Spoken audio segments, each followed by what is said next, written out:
Hello sir, how are you? ये हम आ गए हैं प्रशांत सर के घर। आइए जरा देखते हैं कि घर कैसा है। ये हम आ गए हैं ड्राइंग रूम में, जहाँ पे चेयर्स लगी हुई हैं सर की। मेन हॉल है। मेन हॉल इसको क्या सकता है 2 BHK 2 BHK फ्लैट है। ये एक और रूम है प्रशांत सर का। ये मेरा छोटा सा जगह है, जब कभी टाइम मिल जाता है तो थोड़ी बहुत एक्सरसाइज कर लेता हूँ। और आइए इधर आते हैं, यहाँ से देखते हैं सर के यहाँ मेरा पूरा वार्डरोब में क्या क्या है। वार्डरोब में क्या बुक्स मिलेंगे। ये देखिए बुक्स जो ये सारी पड़ी हुई हैं। जो अभी मेरी प्रिपरेशन भी थी इंजीनियरिंग सर्विसेज की, सारी बुक्स हैं यहाँ पे। कुछ बुक्स एक्चुअली मैं शिफ्ट करके आ गया अपने घर पे, तो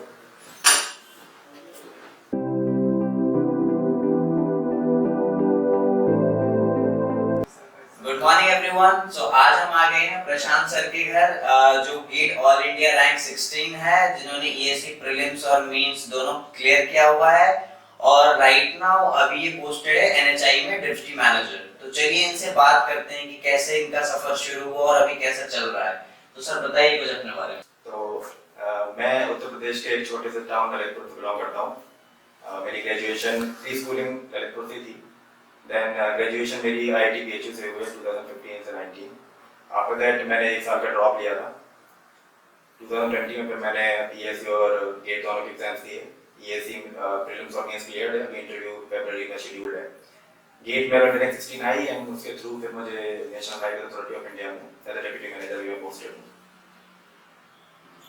तो सर जैसे आपने बताया कि एनएचआई में भी आप पोस्टेड हैं एज अ डिप्टी मैनेजर, तो आप जरा बताएंगे कि जैसे वहाँ पे काम करने का एक्सपीरियंस कैसा है, कैसा सारी चीजें चल रही हैं वहाँ पे सर। तो अभी मेरी पोस्टिंग तो नवंबर में आई थी। अभी 1-1.5 महीना हुआ है काम करते करते। बट एक्सपेक्टेशन जो थी एज एन इंजीनियर को एक्सपेक्ट करता है कि ठीक है, अगर वो national highway authority of India में जा रहा है तो शायद वो कंस्ट्रक्शन ऑफ रोड्स में सुपरविजन का काम करेगा इस टाइप से। बट अभी यहाँ पे थोड़ा डेस्क जॉब है, फाइल वाला जॉब है अभी। और अगर मैं रीजनल ऑफिस में अगर पोस्टेड होता तो वहाँ पे कुछ फ्रेंड्स हैं मेरे जो गेट के थ्रू गए हैं, तो उनका भी साइड जॉब है, तो शायद वो एक्सपेक्टेड जॉब है जो वो चाह रहे थे। मेरा भी अभी डेस्क जॉब है। बट हाँ, अभी मेरी ट्रांसफर अगर होता है रीजनल ऑफिस में तो साइड जॉब मिलेगी and that will be good. Okay, तो जैसे कि आप आईआईटी बीएचयू से हैं ऑलरेडी, तो वहाँ से कैसे इंस्पिरेशन मिली आपको कि गेट में जाना है और प्रिपरेशन कैसे किया आपने? आप थोड़ा उसके बारे में बताएंगे कुछ। एक्चुअली फर्स्ट ईयर में मैंने ऐसा ज़्यादा कुछ सोचा नहीं था इस बारे में कि इंजीनियरिंग सर्विसेज या गेट निकालना है। फर्स्ट ईयर में बस एक्सप्लोर कर रहे थे कॉलेज को, और आई थिंक वो करना भी चाहिए क्योंकि कॉलेज लाइफ में एक बार होती है तो करना चाहिए। सेकेंड ईयर में फिर क्यों अपने सीनियर से जब इंटरेक्शन होता है, प्रोफेसर्स बोलते हैं कि इंजीनियरिंग सर्विसेज अच्छा स्कोप है, अगर यंग एज में एक्सपोजर चाहिए इंजीनियरिंग का तो बेटर है इंजीनियरिंग सर्विसेज, या गेट के थ्रू भी पीएसयूज मिलती हैं और भी चीज़ें हैं। तो वहाँ से एक लगा कि हाँ, प्राइवेट जॉब में उतना एक्सपोजर शायद नहीं है, क्योंकि प्लेसमेंट कैंपस प्लेसमेंट्स में भी प्राइवेट जॉब में अगर सिविल कोर में अगर प्लेसमेंट होता है तो उतनी एक्सपोजर नहीं है उस जॉब में जितना आपको इंजीनियरिंग सर्विसेज और गेट में मिलेगा। तो थर्ड ईयर आते आते मैंने ये डिटरमाइन हो गया मेरा ये कि मैं इंजीनियरिंग सर्विसेज ही करूँगा। फिफ्थ सेमेस्टर एंड होने लगा, अलॉन्ग विद एकेडमिक्स, तो मैंने अपनी अलग से सेल्फ प्रिपरेशन स्टार्ट की। फोर्थ ईयर भी क्योंकि कैंपस प्लेसमेंट में भी बैठा था मैं, तो fourth year mid fourth year तक मेरा ऐसा चला कि ठीक है, वहाँ तक इंजीनियरिंग सर्विसेज की प्रिपरेशन की। उसके बाद कैंपस प्लेसमेंट हो गया। उसके बाद फिर ये after fourth year campus placement मेरे पास थी बट मैंने ज्वाइन नहीं किया वो जॉब। अगेन वही रीज़न था, एक्सपोजर। मैंने एक साल का ड्रॉप किया, प्रिपरेशन की, देन ईएससी में प्रीलिम्स दिया, मेंस दिया, और क्योंकि गेट भी उसी साथ साथ प्रीलिम्स के साथ गेट में भी अच्छा हो गया। अभी ईएससी का इंटरव्यू फरवरी में शेड्यूल्ड है, तो देखते हैं क्या होता है। जैसे कि हम जानते हैं बनारस के बारे में बहुत सारी चीजें निकली हुई हैं, प्लस आप बनारस आईआईटी बीएचयू से भी हैं, तो वहाँ लाइफस्टाइल कैसी है और आप किस टाइप के स्टूडेंट थे वहाँ पे? स्टार्टिंग में फर्स्ट ईयर में तो काफ़ी मज़ा आया। बनारस एकदम अलग कल्चर, कल्चरली वेरी रिच है बनारस, सबको ही पता है। वहाँ पे जो घाट्स हैं और भी चीज़ें, बहुत चीज़ें हैं वहाँ पे, अगर गिनवाने लगा तो टाइम निकल जाएगा। लेकिन फर्स्ट ईयर में मैं ये कहूँगा कि Banaras once a visit in a life time है जरूर। बट अगर आपने पूछा कि मैं किस टाइप का स्टूडेंट था, तो मैं ये बोलूँगा कि मैं अपने आप को बहुत इंटेलिजेंट नहीं मानता। बस ये कह सकता हूँ कि शायद डिटर्मिनेशन लेवल थोड़ा हाई है, पेशेंस लेवल थोड़ा हाई है और चैलेंजेस लेना पसंद है, क्योंकि यूपीएससी में जब कोई भी प्रिपरेशन करते हैं तो चैलेंजेस बहुत आएंगे, अप्स एंड डाउन्स बहुत आते हैं। तो वही चीज़ें, पेशेंस अगर आपके पास है तो सारी चीज़ें हैंडल हो जाती हैं, अदरवाइज नहीं होती। तो अगर यूपीएससी के लिए प्रिपेयर कर रहा है तो उसके लिए ये नहीं है कि इंटेलिजेंट हो बहुत ज़्यादा, या फिर but smart work is required. Hard work से काम नहीं चलेगा, स्मार्ट वर्क इज रिक्वायर्ड। तो मैं अपने बारे में यही कहूँगा कि मैं एवरेज था बट स्मार्ट वर्क पे फोकस करता था। तो आई थिंक यही कहता हूँ कि इस टाइप का स्टूडेंट था। सर जैसे आप आईआईटी बीएचयू में थे, तो कब से आपने प्रिपरेशन शुरू की और कैसे शुरू की, और क्या अगर आप बच्चों को बताना चाहेंगे तो क्या क्या चीजें उन्हें ध्यान में रखनी चाहिए? शुरू करें? मैंने जैसे बताया कि मेरी प्रिपरेशन मैंने अराउंड 5th सेमेस्टर के जब एंड होने को आया था, जब एंड सेमेस्टर स्टार्ट होने लगे थे, तब मुझे ज़रूरत पड़ी कि शायद अलॉन्ग विद एकेडमिक्स में स्टार्ट कर सकता हूँ अपनी प्रिपरेशन। तो मेरा 4th ईयर तक वैसे चला। उसके बाद मैंने जैसे बताया कि कैंपस प्लेसमेंट से पहले मैंने थोड़ी अपनी प्रिपरेशन रोक दी थी, कैंपस प्लेसमेंट में फोकस किया। तो जैसे मैं यही कहूँगा सबसे कि optimum time of preparation 3rd year 5th semester या एट मैक्स 6th सेमेस्टर से स्टार्ट कर सकते हैं। और जैसे अभी तो गेट वालों ने थर्ड ईयर वालों को भी जैसे चांसेस दे रहे हैं गेट देने के लिए, तो उनके लिए ये है कि वो अगर चाहते हैं तो 4th सेमेस्टर से वो स्टार्ट कर सकते हैं, एक बार ट्रायल ले सकते हैं गेट का, क्योंकि 3rd ईयर में वो जस्ट प्रैक्टिस के लिए है। तो उनको अपनी प्रिपरेशन का लेवल और अपना स्टैंडिंग पता लग जाएगी वो कहाँ स्टैंड कर रहे हैं ऑल इंडिया लेवल पे। तो जो 3rd ईयर में गेट देना चाह रहे हैं उनके लिए मैं ये बोलूँगा आप 4th सेमेस्टर से स्टार्ट कर दें, 4th और 5th सेमेस्टर। और जो फाइनल जो आप 4th ईयर जो देना चाह रहे हैं उनके लिए ये बोलूँगा कि 3rd ईयर में आप स्टार्ट करें 5th सेमेस्टर से, स्टार्टिंग से अलॉन्ग विद एकेडमिक्स चलो, जो क्लास में हो रहा है वो करते चलो, और साथ में जो फ्री टाइम मिले उसमें अपना सेल्फ प्रिपरेशन, ये दोनों वन ऑन वन चलते रहेंगे तो प्रॉब्लम नहीं होती है बाद में ना। एकेडमिक्स में जैसे मिड सेमेस्टर एंड सेमेस्टर होते हैं, प्लस आपकी प्रिपरेशन भी अच्छी होती जाएगी। सर जैसे कि एक परसेप्शन है कि आईआईटी और आईआईटी में बहुत इंटेलिजेंट स्टूडेंट जाते हैं, नॉर्मल कॉलेज के स्टूडेंट इंटेलिजेंट नहीं होते। तो एक नॉर्मल कॉलेज का अगर कोई बच्चा गेट निकालना चाहता है, क्या वो निकाल सकता है, और उसके लिए क्या क्या चीजें चाहिए होंगी? ये बात तो बिल्कुल सही है, बिल्कुल है। बहुत सारे एग्जांपल्स इनफैक्ट ऐसे कि नॉन आईआईटीएंस में काफ़ी अच्छी अच्छी रैंक्स लाई हैं, सिक्योर की हैं गेट और ईएससी। बट हाँ, एक चीज़ होता है, एक एनवायरनमेंट का फर्क बहुत ज़्यादा पड़ता है। आईआईटी में गाइडेंस की अगर आप बात करते हैं, एनवायरनमेंट की अगर बात करते हैं, तो वो नॉर्मल कॉलेज से थोड़ा अच्छा होता है, बेटर होता है। जो प्रोफेसर्स होंगे या जो भी गाइडेंस आप कहीं से भी लेना चाह रहे हो तो वो अच्छा होता है। तो ये कि जब इस टाइप के एनवायरनमेंट में आप जब रहते हो, आपको 4 ईयर्स उस एनवायरनमेंट में रहना है, तो आई थिंक वो एक काफ़ी बड़ा फैक्टर होता है किसी की। जैसा आपने बोला प्राइवेट कॉलेज वाले स्टूडेंट्स की बात, तो बात सही है, उनके में थोड़ा एक्सपोजर ही का स्कैर्सिटी है, गाइडेंस की स्कैर्सिटी है। लेकिन ऐसा नहीं है कि वो लोग निकाल नहीं सकते। मैंने जैसे बताया कि यूपीएससी के लिए इंटेलिजेंट होना उतना इम्पोर्टेंट नहीं है जितना स्मार्ट वर्किंग होना इम्पोर्टेंट है। तो स्मार्ट वर्क कोई भी कर सकता है, कि उसके लिए आईटी होना जरूरी नहीं है। स्मार्ट वर्क अगर वो करते हैं वो भी कर सकते हैं, वो भी निकाल सकते हैं, अच्छी रैंक निकाल सकते हैं। एग्जाम्पल्स भी बहुत सारे हैं ऐसा नहीं है कि सारे आईटीएन हमें टॉप करते हुए आए हैं, बहुत सारे एग्जाम्पल्स हैं। तो बस ये बात है कि स्मार्ट वर्क पे जो फोकस करेगा, smart work in the sense कि आपको अपना सिलेबस पूरा पता होना चाहिए, आपको ये पता होना चाहिए किसी चीज की लिमिट क्या है, एग्जाम की लिमिट क्या है। क्योंकि गेट और यूपीएससी ऐसे एग्जाम्स नहीं है कि आपसे आउट ऑफ द लिमिट पूछ लेंगे, कोई आईटी जेई का एग्जाम नहीं है जहाँ पे कुछ भी पूछ सकते हैं। तो यहाँ पे लिमिटेड वो सिलेबस है, लिमिटेड क्वेश्चंस हैं। इनफैक्ट अगर बात करें ईएससी की, तो बस बात सिर्फ इतनी सी, सिलेबस के अकॉर्डिंग पढ़ें और टाइमली पढ़ें, किसी चीज को पाइल अप ना होने दें। जैसे बहुत से लोग मेरे फ्रेंड्स थे जो चीजें अपनी पाइल अप होने देते थे, टेस्ट सीरीज पे फोकस नहीं करते थे। तो ये सब चीजें हैं जहाँ पे बस सिस्टमेटिक अगर काम होगा तो कोई भी निकाल सकता है। इसमें जरूरी नहीं है आईटी होना, बिल्कुल जरूरी नहीं है आईआईटी ने आईटी होना। प्राइवेट कॉलेज का डजंट मैटर क्या करते हो, वहाँ पे सब एक लेवल पे है। आईआईटीएंस के लिए थोड़ा सा एडवांटेज ये होता है कि उन्होंने 12th लेवल पे एक नेशनल लेवल का एग्जाम क्वालिफाई कर रखा है, दैट्स इट। बस ये एडवांटेज उनके लिए थोड़ा होता है, बाकी everything is the same level.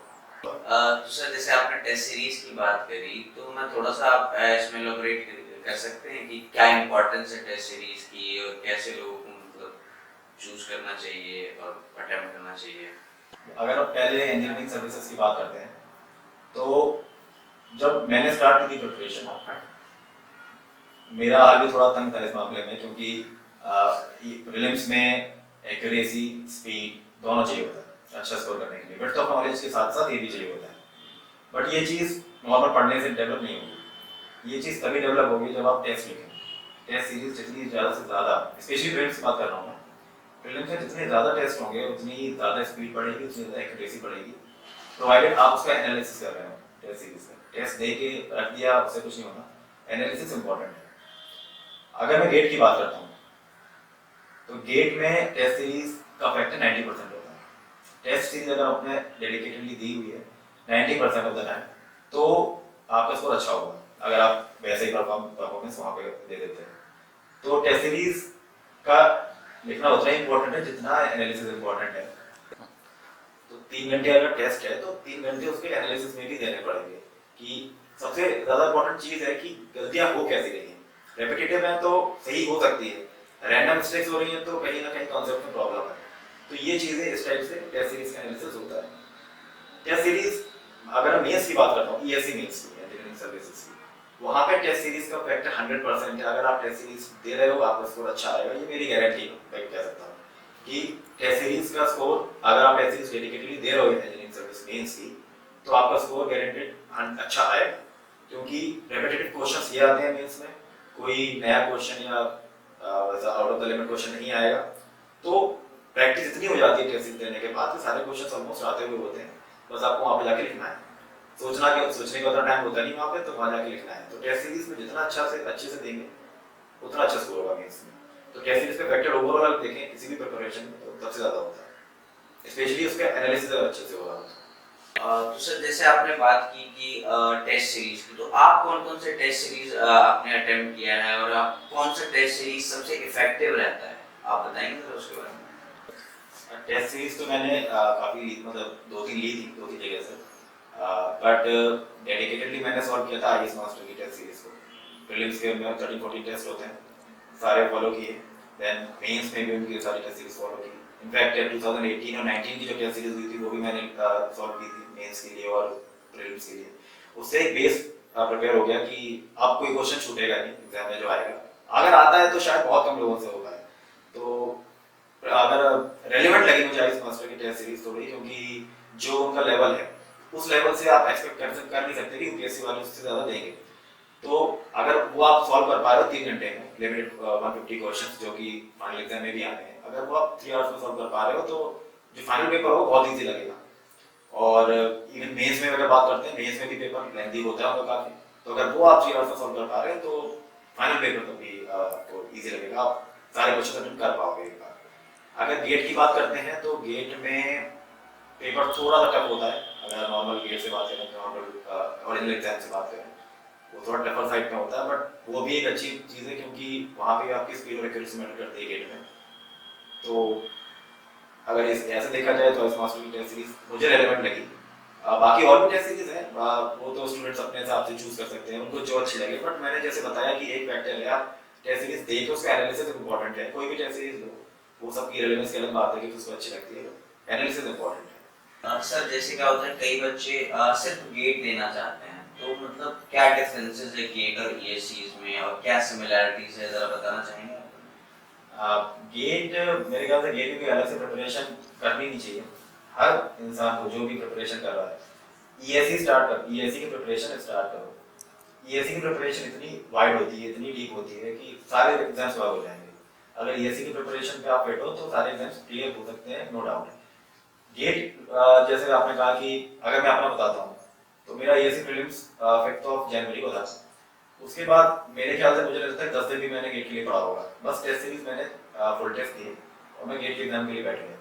तो वही मैंने बताया कि मेरी प्रीलिम्स की प्रिपरेशन अच्छी थी, तो मुझे ज़रूरत नहीं पड़ी कि मैं गेट के लिए अलग से कोई बुक उठाऊँ, या फिर सिलेबस प्रीलिम्स का ज़्यादा है तो अगर उतना कवर हो गया तो गेट का ऑलरेडी कवर हो गया, तो गेट के लिए अलग से तैयारी करने की ज़रूरत नहीं है।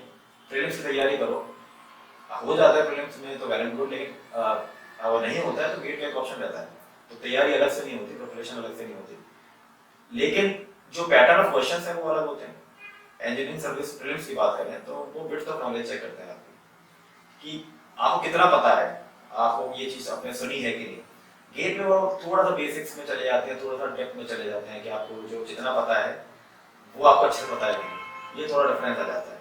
तो गेट में थोड़ा सा आपको स्मार्टनेस लेवल थोड़ा बढ़ाना पड़ेगा कि जो भी आप पढ़ रहे हो तो थोड़ा सा डीप में जाके पढ़ो और कौन कौन से पॉसिबल क्वेश्चंस बन सकते हैं। और थ्योरेटिकल पार्ट ज़्यादा आता नहीं है गेट में, तो उसमें वरी करने की जरूरत है।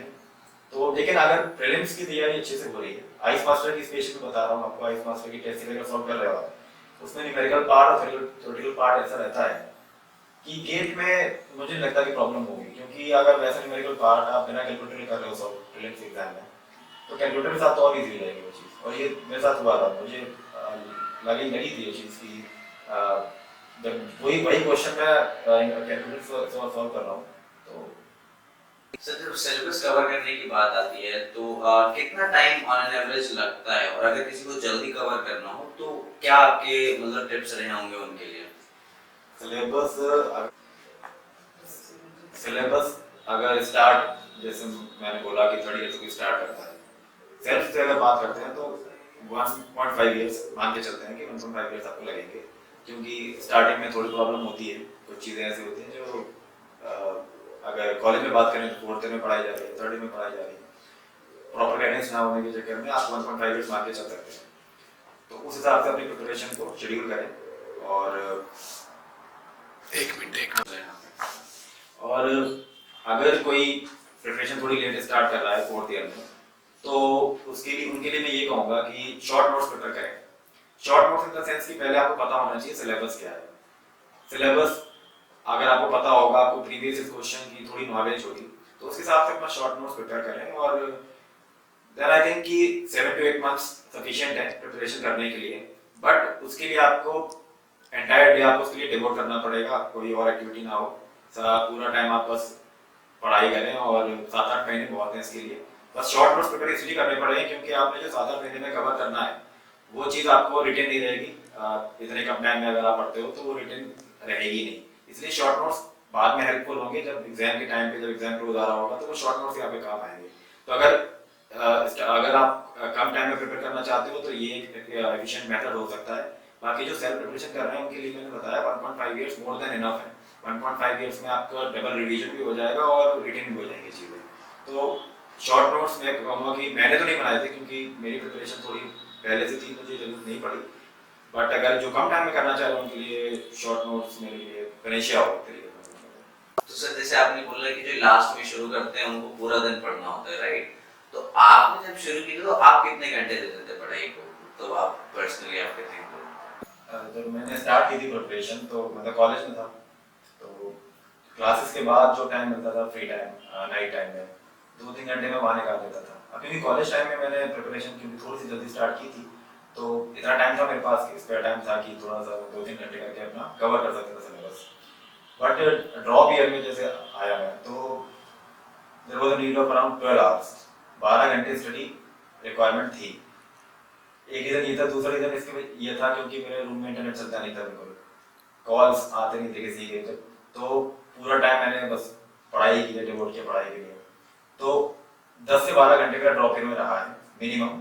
मैक्सिमम अगर ज़्यादा एक्सटेंड कर दिया 14 hours 13 hours, but minimum 10 to 12 hours तो रहा है। और इतना रिक्वायरमेंट होती है क्योंकि सिलेबस कवर करना होता है पूरा, टेस्ट सीरीज देनी होती है, एवरी वीक टेस्ट होता है, आपको अपनी रैंक अच्छी इंप्रूव करनी पड़ती है। आप एक्सपेक्ट करते हो कि टॉप 10 में आए, टॉप 20 में आए, इंप्रूवमेंट चाहिए। और भी चीज़ें बहुत सारी होती हैं कि आपको पूरा मटेरियल कवर करना है, क्योंकि इंजीनियरिंग सर्विसेज कोई ऐसा एग्जाम नहीं है कि आप बस नोट्स पढ़ लिए किसी कोचिंग के और हो गया। टेक्स्ट बुक्स भी पढ़नी होती है कुछ कुछ, जिस सब्जेक्ट का वेटेज थोड़ा सा ज़्यादा होता है उसकी टेक्स्ट बुक्स पढ़नी पड़ती हैं। तो वो 10 से 12 घंटे रोज का हो जाता था। रिवीजन पहले का जो करवाना हुआ है, जो आप उस दिन पढ़ रहे हो, प्लस आप अगर नोट्स बनाते हो तो उसके लिए आपको एक्सटेंड करना पड़ेगा 2 to 3 आवर्स और। तो इस हिसाब से शेड्यूल करना पड़ेगा कि आपका सारा काम अपनी डेली वीकली टारगेट्स जो है वैसे फिक्स करें। डेली टारगेट्स पॉसिबल नहीं हो पाता कभी, वीकली टारगेट्स फिक्स हो एक 7 दिन में कि आपको इतना इतना करना है। अब वो करना कैसे है वो स्टूडेंट टू स्टूडेंट वेरी करेगा कि वो कैसे अपना कर सकता है। बट वीकली टारगेट कंप्लीट हो तो ये systematic way of doing preparation है। जैसे आपने बताया कि आप 12 घंटे पढ़ते थे प्लस तो कंटिन्यूअसली 12 घंटे फोकस करना प्लस चीजें याद रखना और फिर आपका जैसे आप कोई रेस्ट टाइम भी लेते होंगे जहाँ फ्रेश दिमाग फ्रेश हो, तो आप कुछ बच्चों को सजेस्ट करें कि कैसे क्या चीजें करें ताकि चीजें याद रहें प्लस फोकस रहे, कुछ बता पाएंगे आप बच्चों को? हाँ, शायद ये जो 12 घंटे मैंने बोला लोग गलत वे में ना ले लें, तो इसलिए मैं ये बोलूँगा कि 12 घंटे एक साथ नहीं कंटिन्यूसली नहीं पढ़ना है। 12 घंटे ओवरऑल 24 आवर्स में आपको 12 घंटे निकालने हैं। जैसे ये मेरे लिए था कि मैं अपने 12 घंटे निकालता था, जरूरी नहीं है आप किसी को निकालने आते हैं, कोई 8 घंटे में भी शायद सेम प्रिपरेशन कर सकता है। सिर्फ इतना है कि इफेक्टिवली अगर बात करें तो इफेक्टिवली कोई भी 1.5 या 2 घंटे से ज़्यादा नहीं पढ़ सकता। मैक्सिमम अगर बात करते हैं तो 2.5 घंटे से ज़्यादा, तो उतना आप पढ़ें। उसके बाद रिफ्रेशमेंट के लिए कोई स्नैक्स हो गए, रिफ्रेशमेंट कुछ भी हो गया, कोई थोड़ा घूमने निकल गए, देन आधे घंटे का ब्रेक लेके फिर आप स्टार्ट कर दो प्रिपरेशन। और वो आधे घंटे में ये नहीं है कि बिल्कुल फ्री हो गए कि बस रिफ्रेश होना है इस टाइप से, ऐसा कुछ नहीं है। वो आधे घंटे में आप थोड़ा सा सोचो कि आपने क्या पढ़ा है, उसके क्या क्रक्स पॉइंट्स थे जो आपको याद रखने हैं, बस वो आधे घंटे इस काम के लिए। और उसमें आई थिंक ज़्यादा लोड होता नहीं है कि आप चाय पी रहे हो तो आप चाय पीते टाइम मोबाइल चलाने से अच्छा है कि आप वो चीज़ उस चीज़ को सोचते रहोगे, क्रक्स पॉइंट्स क्या है उसको स्टोर करते रहो।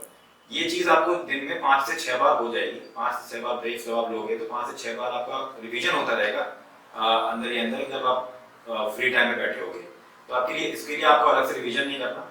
प्लस में जो मैंने बोला वीकली जो टारगेट सेट करने हैं, तो उस वीकली टारगेट में आपको जो पहले साल में जो आपने पढ़ा है वो भी उसमें ही कवर करना है, रिवीजन भी नोट्स के साथ आपने जो शॉर्ट नोट्स बनाए हैं जैसे, वो आपको कवर करना है। तो ये 2 चीज़ें हैं। इन 2 चीज़ों के बाद आपको कोई थर्ड चीज़ नहीं करनी कि इसमें आपको रिटर्न करने के लिए कोई एक्स्ट्रा एफर्ट नहीं लगाना है। इन 2 चीज़ों से आपका रिटर्न होने लगेगा और इसके अलावा आपको कुछ नहीं करना है, रिटर्न मोड देना। सर जैसे कोचिंग प्रिपरेशन की बात करें हम तो दो एस्पेक्ट हैं, एक हो गया कोचिंग, दूसरा हो गया सेल्फ स्टडी। तो किसका कितना इम्पोर्टेंस है प्रिपरेशन में मैं बात करूं, कौन सी चीज पे ज्यादा फोकस करनी चाहिए, सेल्फ स्टडी ज्यादा इम्पोर्टेंट है, कोचिंग भी इम्पोर्टेंट है, तो थोड़ा आप उसके बारे में बताइए। जैसे आपने कहा कि यहाँ बहुत से स्टूडेंट्स ऐसे हैं जो सेल्फ प्रिपरेशन कर रहे हैं और कुछ लोगों के पास अवेलेबिलिटी नहीं होती कोचिंग की, कुछ लोग फाइनेंशियली थोड़े साउंड नहीं होते जो कोचिंग अफोर्ड कर पाए। तो अगर अब मेरे से आप मुझसे पूछते हो कि बेटर कौन सा है, जो मुझे लगा कोचिंग से आपका थोड़ा सा टाइम सेव हो जाता है। आप सेम चीज़ जैसे मैंने बोला 1.5 ईयर्स की प्रिपरेशन है, तो कोचिंग से शायद वो आपकी 1 ईयर तक रिड्यूस हो सकती है। तो कोचिंग का इतना सा एज होता है कि आपके पास जो सेम चीज़ कवर करने के लिए टाइम कम लगेगा। बट जैसा मैंने कहा कि कुछ लोगों के पास अवेलेबिलिटी नहीं होती, तो उनको भी ऐसे डिमोरलाइज होने वाली बात है नहीं। सेल्फ प्रिपरेशन से आप 1.5 साल निकाल के चलो, 1.5 साल में आपकी डबल रिवीजन इंक्लूडेड सारी चीज़ें आपकी कवर हो जाएंगी। 1.5 साल मोर देन इनफ है। उतना अगर सेल्फ प्रिपरेशन से करते हैं तो भी अच्छी रैंक आने के बहुत ज़्यादा चांसेस हैं। कोई ये सोचने वाली बात नहीं है कि कोचिंग में बहुत सारे स्टूडेंट्स हैं उनकी अच्छी रैंक आएगी, ऐसा कुछ नहीं होता। कोचिंग में बहुत सारे स्टूडेंट्स रहते हैं जिनकी मतलब ऐसा कुछ नहीं है कि उनकी रैंक सबकी अच्छी आती है। तो अगर आप के पास अवेलेबिलिटी है कोचिंग की तो मैं ये कहूँगा कि 1 साल आप कर सकते हो, मतलब कोई उसका लॉस नहीं होना आपको। नहीं है तो सेल्फ प्रिपरेशन करते रहो, 1.5 साल में आपका सब कुछ कवर हो जाएगा। जैसे मैंने बताया कि रूटीन स्टडी हो, वीकली टारगेट्स हो, इसके ज़्यादा कुछ नहीं करना है। तो मैंने यही बोलूँगा कि अगर अवेलेबिलिटी है तो 1 साल आप उसको ट्राई दे सकते हो कोचिंग, उसमें कोई हार्मफुल नहीं है। सर जैसे कि आप जानते हैं कि हर साल लाखों बच्चे एग्जाम देते हैं पर 100-150 मैक्सिमम निकल पाता है, तो एक बहुत बड़ा पोर्शन है जो नहीं निकाल पाता है। तो आप बता पाएंगे कि क्या क्या पॉजिटिव पॉइंट है, क्या प्लेसमेंट है, कैसे पॉजिटिव रहा जाए इन चीजों को लेके? हाँ, बात तो आपकी सही है कि सिलेक्शन परसेंटेज का आई थिंक 1% से भी कम हुआ और इनफैक्ट हर ईयर कम ही होता जा रहा है। अगर इंजीनियरिंग सर्विस की बात करें तो रेलवे की वैकेंसीज घटने के बाद आई थिंक 53 वैकेंसीज बची हैं। जनरल की अगर बात करें ओवरऑल 120 या 130 वैकेंसीज बची हैं। तो काफ़ी जूनियर्स का फोन आता है मेरे पास कि भैया कैसे पॉजिटिव सही कैसे क्यों प्रिपरेशन स्टार्ट करें क्योंकि इसमें सीट्स हैं नहीं ज़्यादा। लेकिन एक हर किसी का एक पैशन होता है। जैसे जब मैंने प्रिपरेशन स्टार्ट की थी तो मेरा एक पैशन था कि कुछ भी हो जाए, कुछ भी आ जाए वे में, लेकिन मुझे इंजीनियरिंग सर्विसेज करना है। वही पैशन मेरा लास्ट तक बना रहा, मोटिवेटेड में रहा हमेशा। फैमिली का बहुत बड़ा रोल होता है इसमें कि जब आपके टेस्ट के सपोज मार्क्स नहीं आ रहे, आपकी रैंक अच्छी नहीं आ रही, तो फैमिली का बहुत बड़ा रोल होता है कि आपको मोटिवेटेड रखें। और आई थिंक मैं बहुत फॉर्चुनेट था कि मेरे पापा और मम्मी की तरफ से कभी भी ऐसा नहीं रहा कि खराब हुआ इस टाइप से, ऐसा कुछ हुआ, हमेशा मोटिवेट करते रहे। सेकंड चीज़ ये है कि फर्स्ट टाइम में बहुत से लोगों का नहीं होता है, जैसे मेरे को 99% स्टूडेंट्स का नहीं होता है, लेकिन मैं ये नहीं कहूँगा कि फर्स्ट टाइम के बाद आप सब छोड़ के कुछ किसी और भी तरफ देख लो। 1 या 2 साल आपको ट्राई देना बनता है, उसके बाद अगर आपको लगता है कि नहीं मैं इम्प्रूव नहीं कर पा रहा, इम्प्रूवमेंट इम्पॉर्टेंट पार्ट है। अगर आप इस बार 2000 अगर नेक्स्ट अटेम्प्ट में आपकी रैंक 500 आती है तो मैं ये कहूँगा थर्ड अटेम्प्ट दो, 500 हो सकता है आपकी 50 भी आ जाए। अगर कोई ऐसा है जिसकी 20,000 रैंक है, उसकी नेक्स्ट अटेम्प्ट में 30,000 हो गई, देन नेक्स्ट अटेम्प्ट में 40,000 हो गई, तो उसको थोड़ा सोचने की जरूरत है कि वो कहीं ना कहीं लैग कर रहा है, तो या तो वो अपना फोकस शिफ्ट कर लेंगे, मतलब और कुछ चीजें हैं, जरूरी नहीं है कि सभी यूपीएससी या इंजीनियरिंग सर्विसेज निकाल के आप, क्योंकि पॉसिबल नहीं है, सब जानते हैं। लेकिन मैं ये कहूँगा कि अगर इंप्रूवमेंट हो रही है आपके रैंक में तो तब तक ट्राई देते रहो जब तक आप कुछ अचीव ना करो। यूपीएससी नहीं तो स्टेट एग्जाम्स बहुत सारे होते हैं जो एई की वैकेंसी निकलती है, बहुत सारे एग्जाम्स हैं, पीएसयूज हैं, कोई अपने इंडिपेंडेंट एग्जाम्स लेती है, कोई गेट के थ्रू लेती है, एमटेक कर सकते हो आप गेट के थ्रू, अगर रैंक ज़्यादा अच्छी नहीं है, पीएसयू नहीं मिल पा रही, तो ऑप्शंस हैं। लेकिन ऐसे मैं ये कहूँगा कि अगर इंप्रूवमेंट दिख रहा है अपने अटेम्प्ट्स में तो फिर छोड़ना नहीं चाहिए उसको। अगर लग रहा है कि इंप्रूवमेंट नहीं हो रहा, डिग्रेड ही होते जा रहे हैं ईयर बाय ईयर, तो फिर आई थिंक सोचने की जरूरत है कि शायद मैं अपना फोकस कहीं और शिफ्ट कर लूँ, किसी और एग्जाम की तरफ शिफ्ट कर लूँ, शायद वहाँ थोड़ा बेनिफिट मिल जाए, क्योंकि ऐसे टाइम वेस्ट करने से फिर फायदा भी नहीं है, क्योंकि बहुत प्रीशियस टाइम है ये वाला, जो 22 to 25 इयर्स ऑफ एज वाला बहुत प्रीशियस टाइम होता है कैरियर बनाने का। तो मेरे ख्याल से अगर 3-4 अटेम्प्ट में अगर उसको लगता है इंप्रूवमेंट नहीं हो रहा तो वो शिफ्ट कर सकता है अपना फोकस। सर जैसे आपने और भी ऑप्शंस की बात करी जो लोग नहीं कर पा रहे हैं कंप्लीट, सो आप थोड़ा बता देंगे और क्या क्या ऑप्शंस है, अगर कई लोग अगर अल्टरनेटिव्स भी देखना चाहें तो वह क्या क्या ऑप्शंस हैं?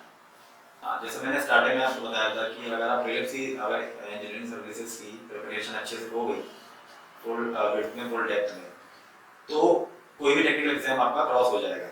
अगर मैं टेक्निकल एग्जाम की बात करूँ तो मैं इंजीनियरिंग सर्विसेज की बात करता हूँ, गेट की बात हो गई, इसरो का एग्जाम होता है रिटन एग्जाम, जो अभी मैं इंटरव्यू देने जा ही रहा हूँ उसका, बाहर के एग्जाम होता है जो गेट के थ्रू भी लेते हैं, रिटन एग्जाम भी लेते हैं अपना खुद का, डीआरडीओ हो जाता है, और भी पीएसयू से इंडिपेंडेंट एग्जाम्स निकलते हैं और बहुत ज़्यादा नंबर्स में है। स्टेट की वैकेंसी जैसे 2020 में तो ऑलमोस्ट सारे स्टेट की वैकेंसी निकली हुई है असिस्टेंट इंजीनियर की, तो वैकेंसीज की ऐसी कोई खास मतलब स्केर्सिटी ठीक है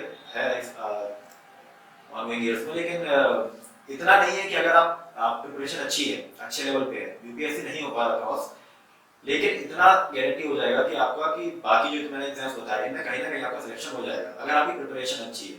अगर इन सब में आपका नहीं हो रहा है जस्ट बिकॉज कहीं इंटरव्यू में बाहर हो जा रहे हो, रिटन में बाहर हो जा रहे हो, तो थोड़ा सोचने की जरूरत है कि क्यों बात एनालिसिस करना है कि मेरा फेलियर का रीजन क्या है। लेकिन अगर ईएससी प्रीलिम्स में अगर आप अच्छे से परफॉर्म कर पा रहे हो तो आपको मेंस में नहीं हो रहा, सब मान के चलता है, इंटरव्यू में नहीं हो रहा, तो इसका मतलब ये नहीं है कि आप यूपीएससी के लायक नहीं हो तो किसी के लायक नहीं हो। बहुत सारे एग्जाम्स में आपको 100% मार्क हो जाएगा, तो ये सारे एग्जाम पे जरूर ट्राई करना चाहिए। कोई एग्जाम छोटा, मतलब बहुत से लोग मैंने देखा है कि कुछ एग्जाम्स को बिल्कुल वैल्यू नहीं देते, तो यूपीएससी तैयारी जो करता है वो सोचता है कि मैं क्यों यूपी में ए बनूंगा या इस टाइप से, तो कोई एग्जाम छोटा नहीं होता। आपको वो भी असिस्टेंट इंजीनियर बना रहे हैं, यूपीएससी से भी आप एडब्ल्यू बनोगे, सेम बेस के लिए एवरीथिंग इज सेम, बट आप स्टेट में रहोगे वहाँ सेंट्रल गवर्नमेंट की है, तो पहले आपको अपना जॉब सिक्योर करना है, बाद में फिर आप सोचना है कि ठीक है मैं यूपीएससी करूंगा या फिर मैं कुछ और करूंगा, लेकिन एक बैकअप हमेशा होना चाहिए, जिससे आपको अपनी फैमिली सपोर्ट करनी है, आपको एक प्लेटफॉर्म मिलना चाहिए जिसके ऊपर खड़े होकर आप आगे चीजें सोच सको। लेकिन ऐसी हैफलर मैनर में आप हर चीज तैयारी करते रहोगे तो और होगा कहीं नहीं, तो फिर बर्डन बढ़ता जाएगा।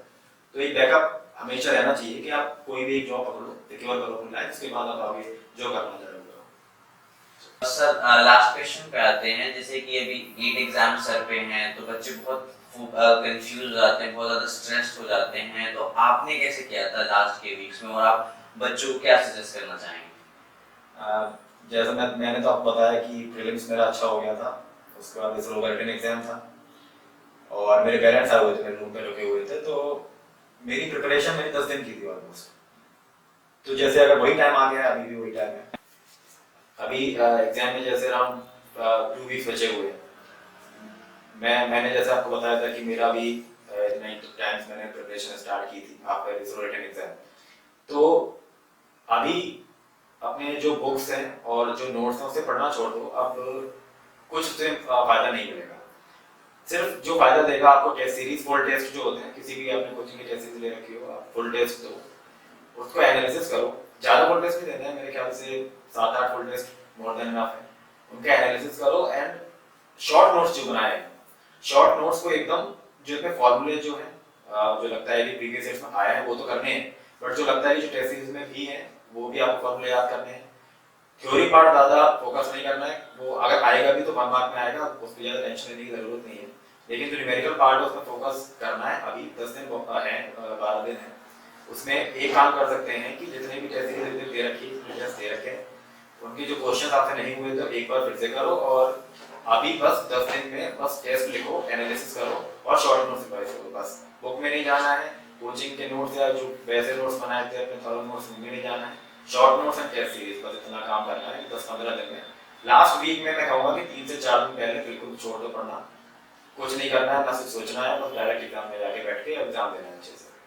और बस इतना कर लोगे तो एग्जाम में रैंक अच्छी आ जाएगी।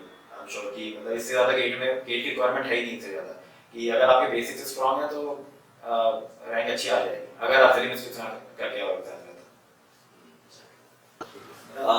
सर जैसे जो बच्चे गेट की प्रिपरेशन कर रहे हैं, तो आप थोड़ा सजेस्ट कर पाएंगे कौन कौन से मेन सब्जेक्ट है जिन पर उनको फोकस करना चाहिए, जो स्कोरिंग सब्जेक्ट है ज्यादा, उन पे थोड़ा आप बता पाए उनको। तो गेट के लिए अगर बात करें, जिनके पास अभी क्योंकि 2 हफ्ते बचे हुए हैं, एनवायरनमेंट, जियोटेक्निकल, मैथमेटिक्स, एप्टीट्यूड करने की जरूरत नहीं है, सिविल में कुछ ऐसा पूछते नहीं है, लेकिन एनवायरनमेंट, जियोटेक्निकल, मैथमेटिक्स, और अगर थोड़ा अगर टाइम बचता है उसके बाद भी तो मुझे जो लग रहा है इस बार शायद, क्योंकि रेलवे और एयरपोर्ट की तरफ शिफ्ट करने लगे हैं वो भी, तो शायद इस बार रेलवे या एयरपोर्ट पूछेंगे और वो एच देगा, क्योंकि बहुत सारे लोग नहीं पढ़ के जाते उसको। तो अगर वो क्वेश्चन कर लेता है, 2 मार्क्स क्वेश्चन आएगा, अगर वो कर लेता है तो शायद उसको एज मिल जाए। लेकिन ये जियोटेक्निकल, एनवायरनमेंट और मैथमेटिक्स ये अच्छे से करना है, ये मोर देन 50% कवर कर लेता है किसी भी एग्जाम में। उसके बाद अगर बचता है तो मैंने बताया जैसे रेलवे, एयरपोर्ट और हाईवे, इसके बाद टाइम मिलेगा नहीं, और तो इतना अगर अपना स्ट्रांग है तो 50% से ज़्यादा मार्क्स तो इसी से आ जाते हैं। उसके बाद फिर आपकी एप्टीट्यूड रहेगा, इंग्लिश रहेगी, और आई थिंक 80 मार्क्स आपका सॉलिड इतने में ही हो जाएगा अगर इतना फ्री मिस्टेक्स करके ना 75 to 80 मार्क्स का। I think okay 80 marks sufficient अच्छी रैंक आने के लिए। एक बार इजी भी हो तो भी ठीक है, और टफ तो हो तो बहुत अच्छे मार्क्स हैं 80 मार्क्स। तो यही थे, अगर अभी इतना टाइम बचा उसमें 3 या 4 सब्जेक्ट्स अपने फोकस कर लो अच्छे से, सारे फॉर्मूले, सारी थ्योरी, और भी शॉर्ट नोट्स जो आपने बनाए हैं, जहाँ से भी बनाए हैं, टेस्ट सीरीज में कोई नया कंसेप्ट मिला है वो भी सब कुछ रिवाइज करके जाओ। ये इतने में आई थिंक 50 to 60 मार्क्स तो सिर्फ एनवायरनमेंट, जियोटेक्निकल, मैथ्स के हो जाते हैं ऐसा कुछ गेट का वेटेज जो रहता है, तो बहुत है। और बाकी तो फिर आप सारे सब्जेक्ट्स करके आ ही रहे हो, उसमें से कुछ हो जाएगा तो वो एग्रीगेट 75 to 80 मार्क्स आपके हो जाएंगे अगर मिस्टेक्स करके ना। तो सर एक सवाल पूछना चाहूँगा, आपके कितने मार्क्स थे गेट में? मेरे मार्क्स एब्सोल्यूट मार्क्स जो थे वो 87.54 थे, अराउंड 87.6। नॉर्मलाइज्ड मार्क्स 86.86 थे। फर्स्ट शिफ्ट मेरा पेपर था तो नॉर्मलाइज्ड मार्क्स मेरे 86.86 थे, और एब्सोल्यूट मार्क्स 87.6 थे। Thank you so much for your time, sir, and it was nice meeting you, and best of luck for your next interview. And all the best to all of you, those who are writing near this year, और भी जो भी exams आप लिखोगे उसके लिए all the best, और अच्छे से करना। आई एम श्योर कि अच्छी प्रिपरेशन होगी तो अच्छी रैंक आएगी।